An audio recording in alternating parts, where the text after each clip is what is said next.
you ready? Ready for that person, or place, or feeling? Whenever you're ready, we're ready to take you. With enhanced safety and cleaning protocols to make... Yes. Lights out match. Falls County. Let's talk about the main event. Yes. Lights out match. Falls count anywhere. No disqualification. Anything goes. Lazy booking. When I heard that the women's match was going to take center stage and be the main event, I knew already before you called me that I should watch it. So I never intended to invoke the tooth and nail rule on this match. Because it is a women's main event, and it was an historic moment for AEW, so I wanted to watch it. And boy, fool me once, shame on you. Fool me twice, shame on me. I never dreamed, and I don't know why I didn't see this coming all the way down the road. I never dreamed that they would make the women's match Falls Count Anywhere, no DQ, anything goes, lazy booking garbage. But I was wrong. Let me say this at the outset. Both girls did a phenomenal job doing what they did. They took it seriously. They did their best. They worked hard. They bled. They took outrageous bumps. Wonderful job. Let me also say this at the outset. This was a crime against nature and should never have been allowed to fucking happen. That anybody would allow these two girls to go out and do that shit if they wanted to, much less book them to do it, is ridiculous. And it proved a point. There is no sexism in wrestling because male or female, garbage wrestling is garbage wrestling regardless of who's doing it. It's still the shits. It's still stupid. It's still bad for the business. I thought it was pretty good, It's actually. still egregiously low-class sideshow circus bullshit. Before we talk about the actual match, before anybody says, oh, Cornette hates the women, doesn't want the women to main event, what was my favorite match on WrestleMania last year? Rhea Ripley versus Charlotte. Exactly. By far the best match, the best thing on WrestleMania. The biggest company's biggest show. Why? Especially because that was one of the first empty arena shows right after the pandemic had hit. And instead of, as we found out, as anybody who's tried to do it already knows, angle fights and backstage bullshit of fights in empty arenas are death. And most grudge match, brawl type of matches in a completely empty arena are death.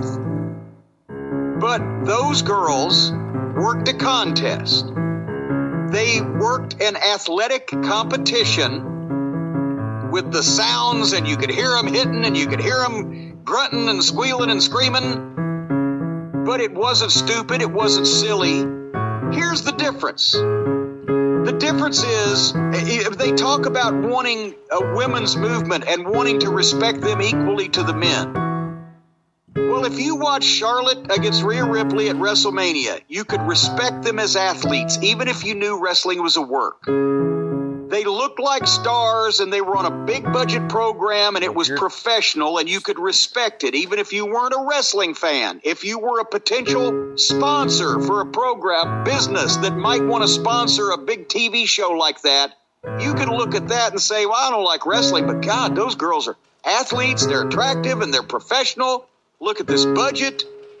If a young girl, because now so many of these young girls are supposed to be looking up to their role models, right? And wanting to get in the business. So if a young girl wanted to be a wrestler and their parents, male or female, either one, were sitting in the room and watching Charlotte and Rhea Ripley at WrestleMania, same thing. Well, yeah, it's showbiz and it's fake.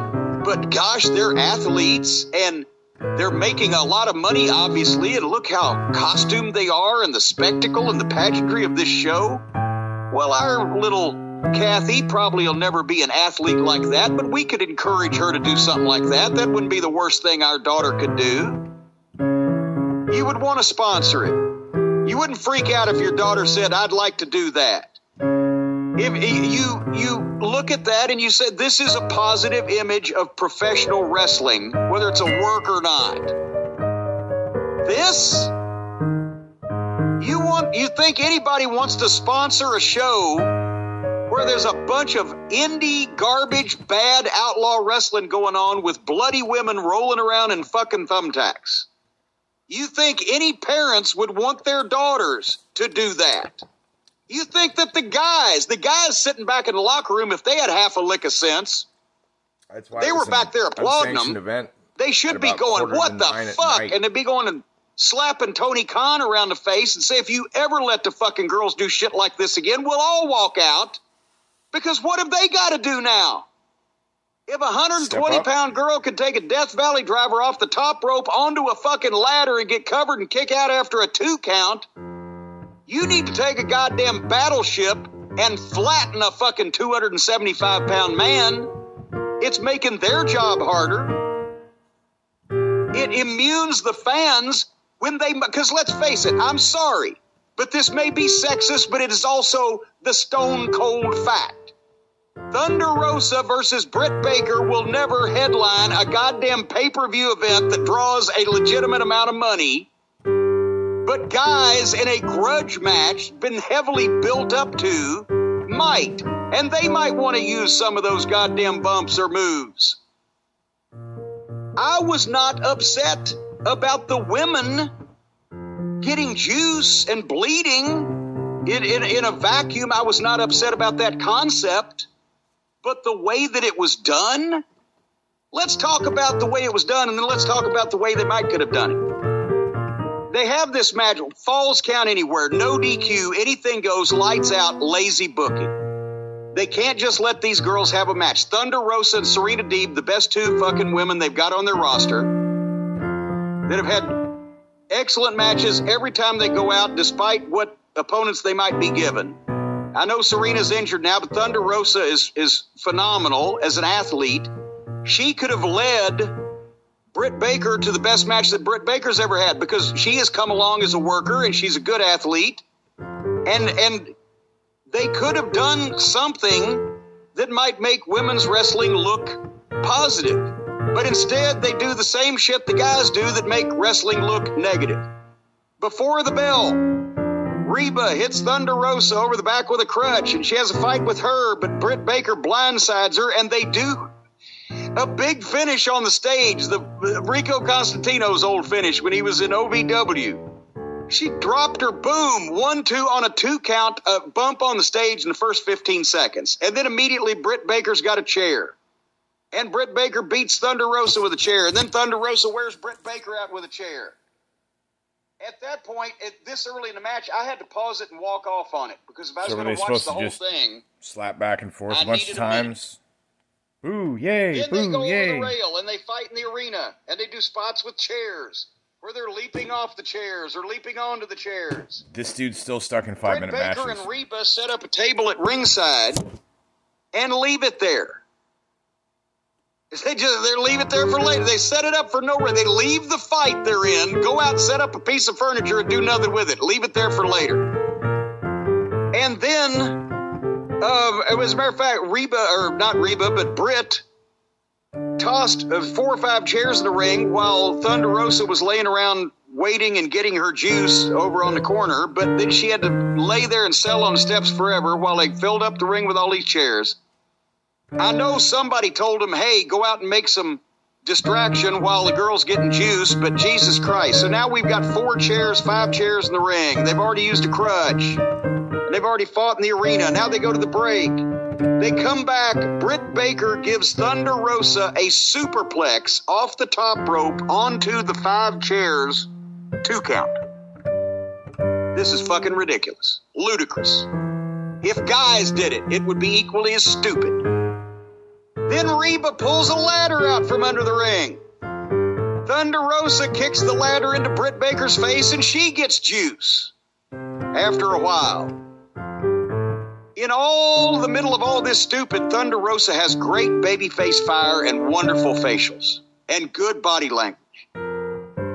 Then Thunder Rosa pulls out a table and sets it up and lets it sit and goes back in the ring. It's every bad indie match that's ever been had. Then Thunder Rosa does the DVD and Death Valley Driver off the top rope onto the ladder on Britt Baker 2 count. Then Britt Baker DDTs Thunder Rosa on a chair and then hit the ropes and curb stomped her face first on the chair, got a 2 count. And then Reba hands Britt Baker a bag in, and Britt's got great juice. Thunder Rosa's was a little limit. They're both bleeding and blah, blah, blah. Reba hands Britt Baker a bag, and Britt Baker pours 1,000,000 thumbtacks out of the bag. And I'm out. That was it. I couldn't take any more, and I'm done. What happened from there? I didn't write down spot for spot what happened, but... Who won? Who cares? Thunder Rosa won. What'd she win with? A double-barreled shotgun or a fucking sledgehammer? I agree. Look, I was able to lose myself in the match. Even though there's a lot of shit I really hated, I hated the thumbtacks. And as soon as I saw that, I said, Jim is going to really hate this. But other than the thumbtacks, I was able to lose myself in the match and enjoy it. Especially with the spectacle of all the blood on Britt Baker. Because it kept coming. It was nonstop. I agree with all the points you made about the stupidity of, and it's not. Well, here's another point. The blood was the shocking part, right? Women bleeding. Double juice girls match. When's the last time you saw that? So why did they have to take every hat out of the hat store and put it on top of this hat of a match? I don't even understand why they had this match for this feud. How did we get to the level where they needed a lights out, no DQ match? Were you not paying attention to every time that they wrestled? There was because Tony Khan or somebody gave him the idea, or they came up with the idea, we'll have a double juice girls match. Heel versus and of course, face since he's a mark and he's not in charge, cheating to win, and the face was like, "But I'm the freaking face, man!" And it was Thunder Rosa. It was like, "No, dude, obviously, if the two teams were just a wrestling match, I bet you it was his idea. Rosa would win." Oh, and it could be, and very well then it's okay. I'm going to have a double juice girls match. It's like having a fucking stadium that needs a match rather than a match that needs a stadium. You've decided what you're going to do, and then you put two people in it that can do it. That doesn't mean that it makes any sense. But the point is, why would anybody want to watch two men, let alone two women, roll around bloody and thumbtacks? It's fucking stupid. Male or female, there's no sport or legitimacy or display of talent or anything else about the garbage matches. And all it does is make the business look bad and make it look like a goddamn sideshow.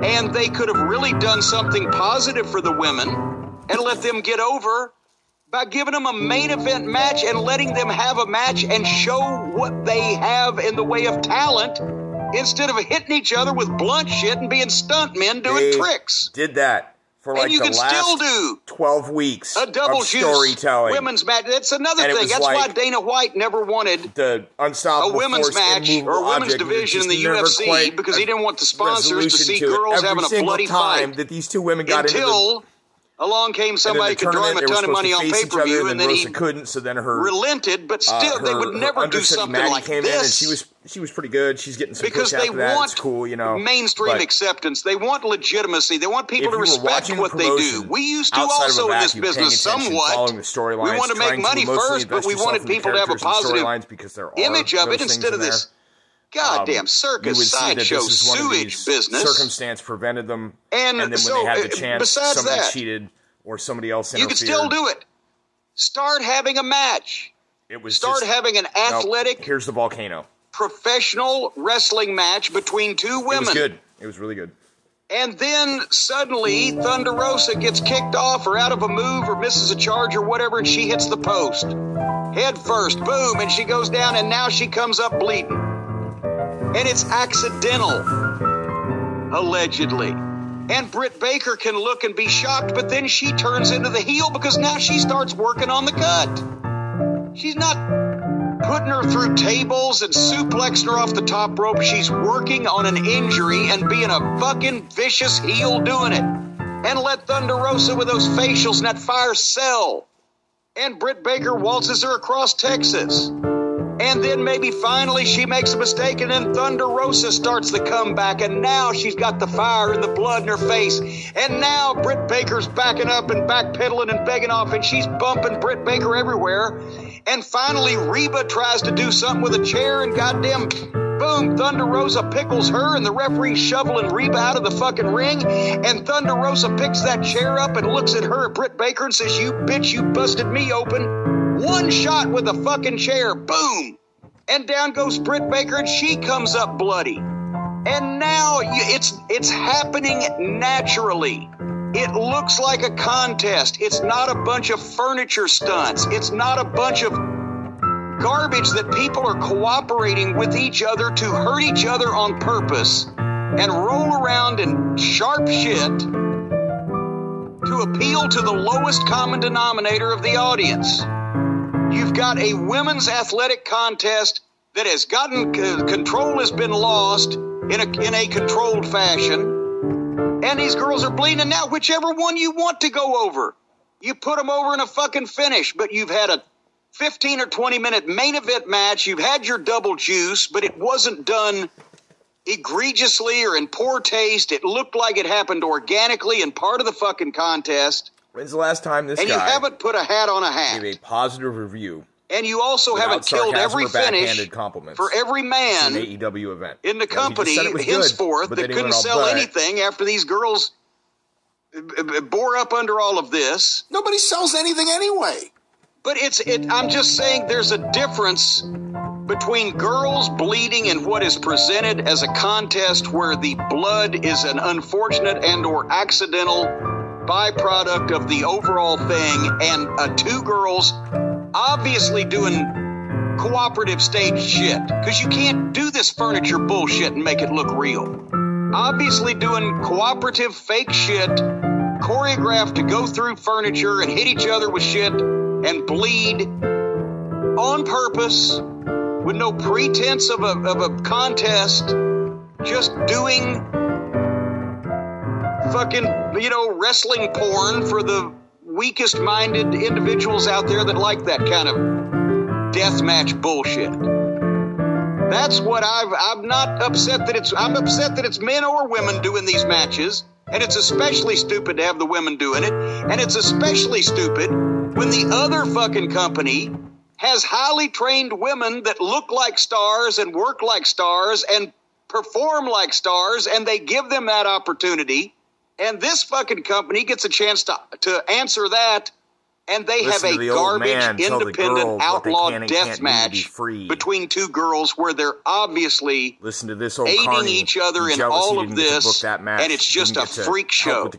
This, to me, was almost as distasteful. These are two of the best female workers in the business right now. They brought that fucking Judas Messias, the Mexican guy from AAA, wherever he was working, into TNA, married to Britt Baker, and he came through the ring and attacked Abyss, broke a bottle, if they weren't both and was taking the broken glass and ripping. If you don't know, then what the fuck? Ripping it down Abyss's arm, and Abyss was blading his arm because Abyss is a wonderful guy and I like him, but he's a goddamn complete idiot with that fucking hardcore bullshit.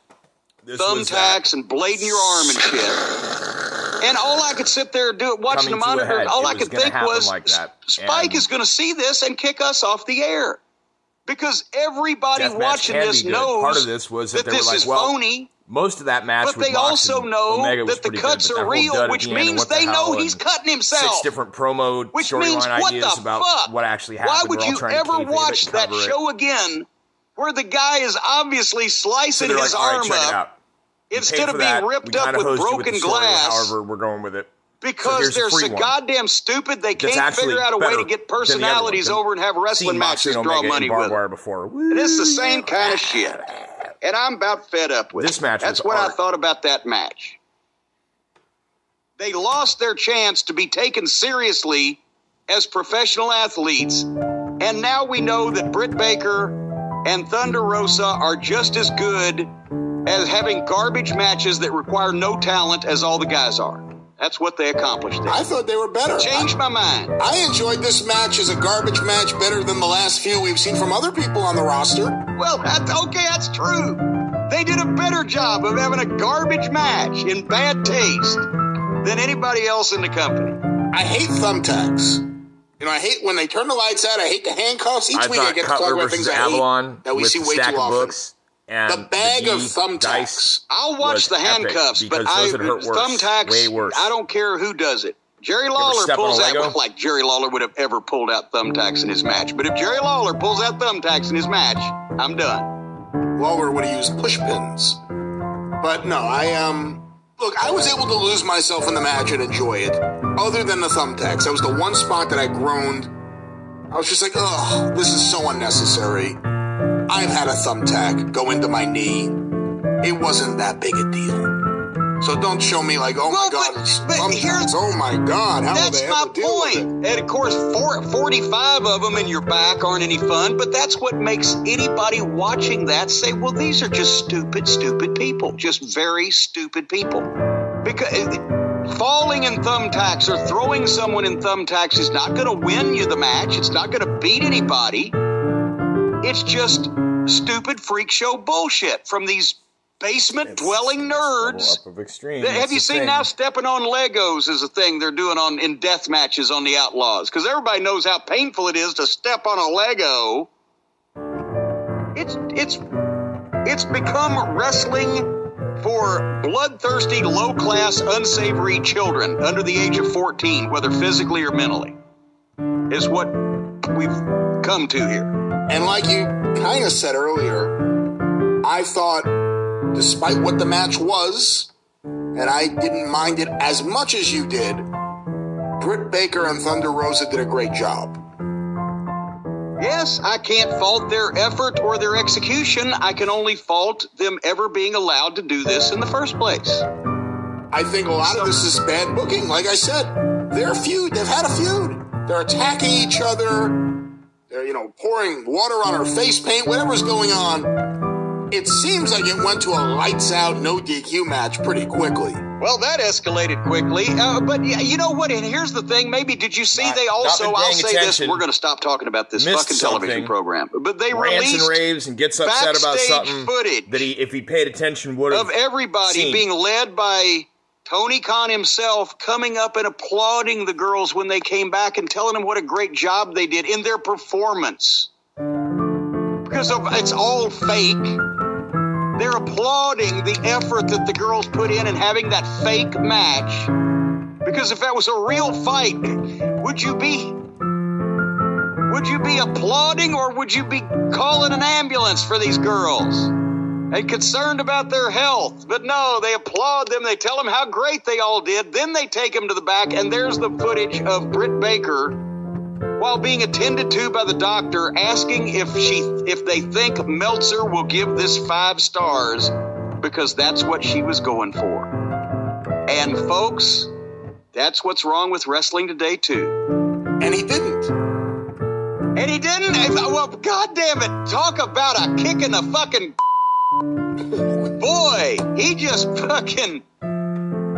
He didn't even give them 5 stars after they went through all that. He gives everybody else all this shit. I believe, I don't have the Observer in front of me. Their match was better than anything Twinkle Toes does. He didn't give that 5 stars. I believe it got 4 and maybe either 4.5 or 4 3/4. Wow, just because she asked for it, probably. That's why he couldn't give it to her. Well, the whole thing. Remember, was that a question on the drive-thru last week?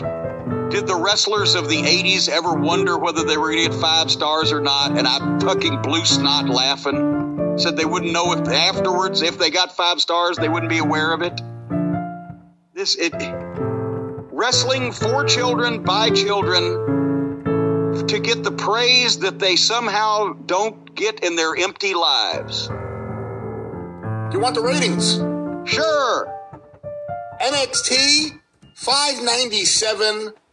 AEW 745. 768. No, I was off by 23. So in other words, nothing's changed. No growth. They can have the second coming of Carl Gotch and George Hackenschmidt or 2 drunks in an alley fighting, and it'll be the same basic numbers from week to week on either program. Give it a higher rating next week. think somebody that's been in the business as long as he has and televised wrestling would get that. But anyway. Thoughts on that? Let's see. I enjoyed the match. I'm actually going to go back and rewatch the entire episode because there were parts that I missed due to data buffering and phone glitch issues. And it takes a couple of days for them to put the full episode up on the TNT app, so I'm going to go watch that. I caught this match. I thought it was really good. I think, as the comments on this video that I just watched, the comment section, one of them said, Cornette's jealous that the industry has passed him by. I think that is the case. And also, they're pointing out that this hating AEW thing is a gimmick. It's lazy booking to get views. Anyways, this has been Piano Practice with Slim Carnette. Thanks, y'all. Come on back.